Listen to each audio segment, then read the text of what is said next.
It is me, NBT SKY, and so I am doing a numerology report on the 4 primary mental health disorders or mental disorders in America. So when I was Googling this, it came up clinical depression, bipolar disorder, obsessive compulsive disorder, and schizophrenia. Anyway, looking at these numbers, you have clinical that breaks down to 36 and 9, which puts us in this Pluto energy, right? In astrology, numerology, it's a water energy, very cold, fickle energy. Not saying that is a bad energy, but a very cold energy. And then you have depression that comes down to 46, 10, and 1. So this brings us into this sun energy. Outside of that, that's that Leo energy, right? So Pluto rules over Scorpio, the sign Scorpio, which is water, fire, and the tarot, the 8th house. So, this obvious in the 8th house. You see, this is not only in the 8th house, but one of the primary things I saw in the 8th house was, sex. And in numerology, you talk about selflessness and compassion. Of course, when you're dealing with clinical depression, it's going to deal with selflessness and compassion. And then the area of the body that Scorpio is ruling over is the genitals, the groin area, the colon, sex organs, gallbladder, rectum, urogenital system. Anything else? No. And in tarot, the major in this in Scorpio would be the card of death. That's not a bad thing, but that's endings of cycles, period. Mandatory. So when you're looking into the high end, the medium frequency, it comes up in Uranus and Neptune, right? So Uranus and Neptune, this rules over Aquarius and Pisces. Aquarius in the air, Pisces in the water. If we're dealing with modern, let's say. So you have Uranus in the 11th house, right, which deals with social groups and relationships and long-term goals. And then you have Neptune, which deals with the subconscious mind, right? Aquarius dealing with the body. You're dealing with lower legs, calves, ankles, electrical impulses of the nerves, circulatory system, elimination. And in Pisces, you deal with the feet, bodily fluids, and lymphatic system. Generally, people complain, and I had to go look this up, but generally, the complaints with clinical depression, you get brain, central nervous system, digestive system, cardiovascular system, and immune system. Period. I don't know if many know about the body, but if you're dealing with the lymphatic system, it will affect the immune system.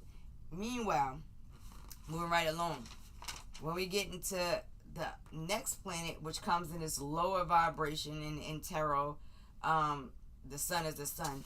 Now, when you're dealing with Uranus and Neptune, did I miss somebody? I think, but I'll get to it in a second. It's gonna come back up. Anyway, when you're dealing with Uranus and Neptune, right? I mean, the sun in the lower vibration. The sun is ruling over Leo, which puts you back in this fire energy. So this is movement, motion. And if you pay attention in clinical and depression, it moves between 1.9 and 10. So, you see this little transition in the energy between the water and the fire. Even though, like I said, it could also be fire and tarot.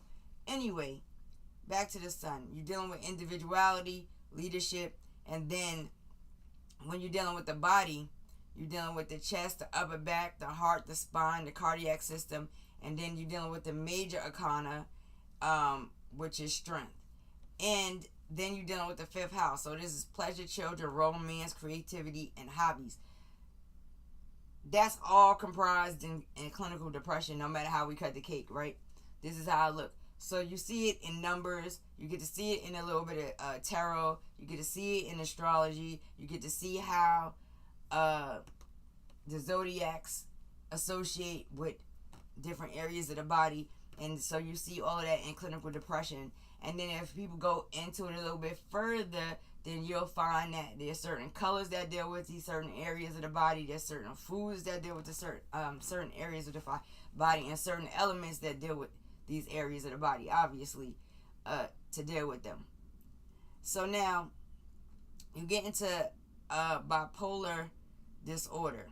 Now, when you're dealing with the zodiacs, generally is Gemini that would be associated with bipolar disorder, because it's a twin energy, a natural twin energy. So they shift between the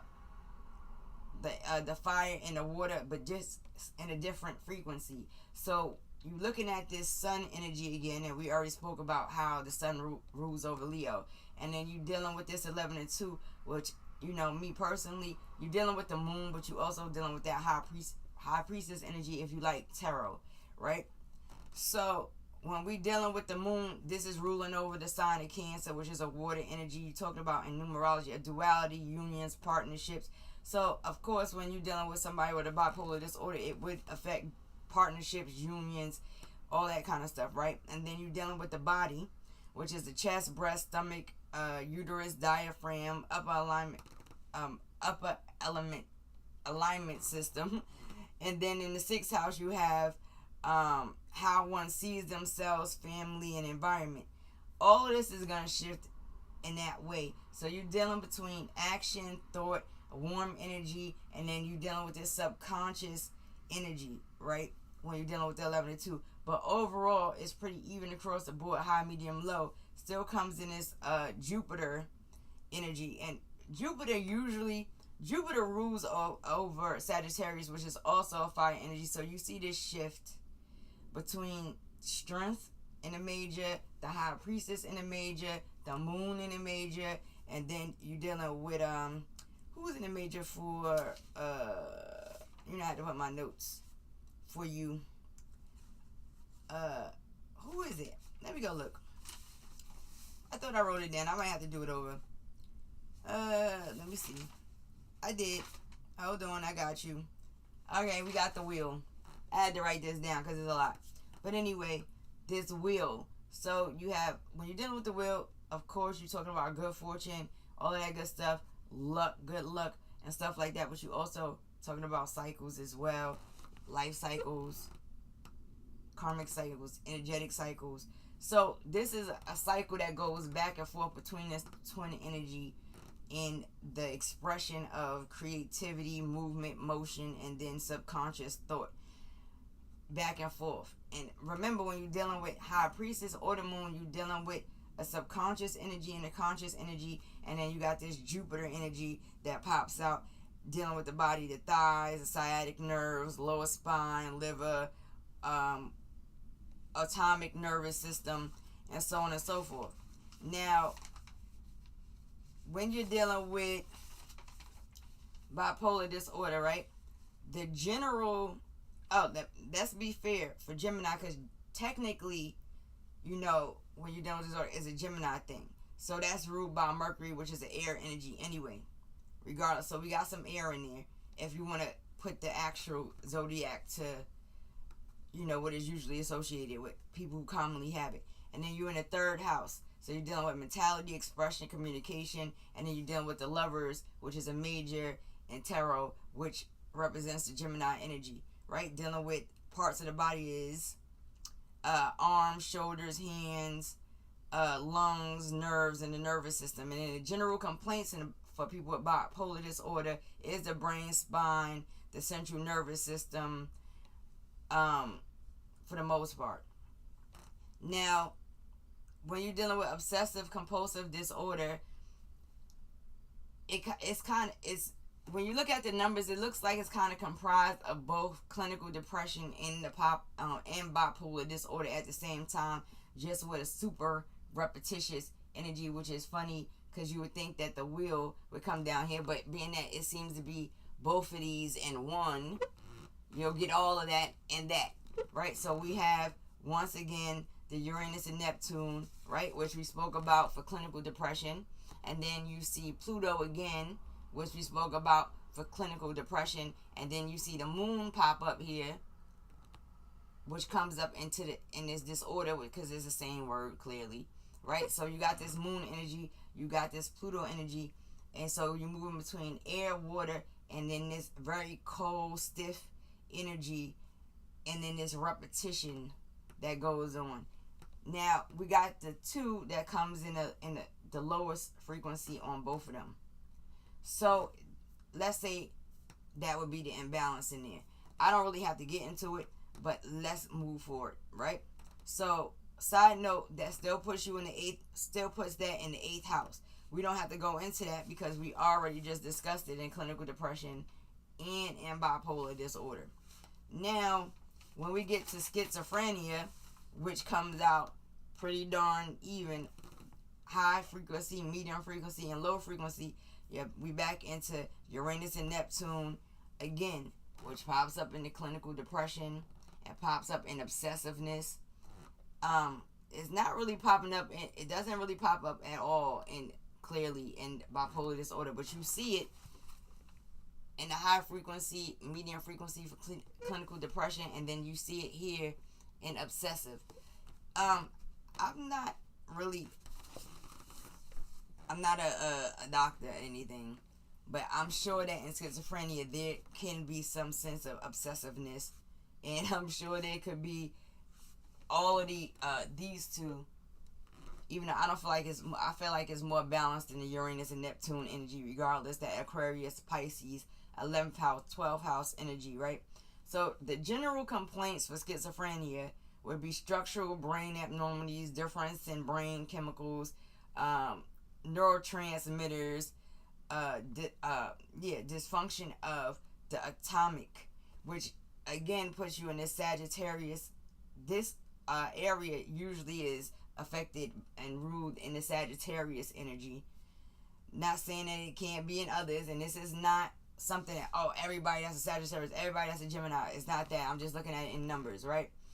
Now, this made me look at, say, let me see how Uranus and Neptune would function in there. And so all of the characteristics of a Sagittarius could definitely be affected. And if you shift it the wrong way, you could get that energy of schizophrenia, right? Now, again, everybody does not experience these things because they're born into these signs. It's just more common in those areas. The reality of it all is how interesting it is. It comes in numbers, and if you see there's like a little pattern, and the pattern kind of breaks when you get to here. You got clinical depression, which comes in 36, and then bipolar, which comes at 37. So you see how depression comes at 46 and disorder comes at 47. And then you see how we have obsessive disorder comes at 34 and compulsive comes at 45, right? 45, 46, 47, period. And then you have that disorder again, 47, which we're not going to count. And we skip all the way over here to schizophrenia, and it kind of jumps into this 79. So it comes straight out of the 30s and 40s kind of high number into this number right here, 79. So it's very interesting. Now, people who made up these words, I don't know if they was even thinking about that. They probably wasn't. But it's still very interesting how you have these names associated with certain mental disorders in America, and you see these patterns that kind of pop up: 36, 37, 34, 45, 46, 47. It's like somebody kind of numerically lined it up by accident on purpose. But anyway, this is how it looks in numerology, with a little bit of astrology, with a little bit of tarot, with a little bit of associating the zodiacs to the body. And so if one does deal with these things, when you start to look at the way the numbers break down, astrology breaks down, planets break down, then you can find what foods to eat, what areas to stimulate, which areas to balance out, which areas to fast in, period. So, I will talk to you all later. Deuces. I had to do this as a pre-recording because it's late, ladies and gentlemen. So, you will see this later on in the day. Deuces. It is me, NBT SKY. Smooches.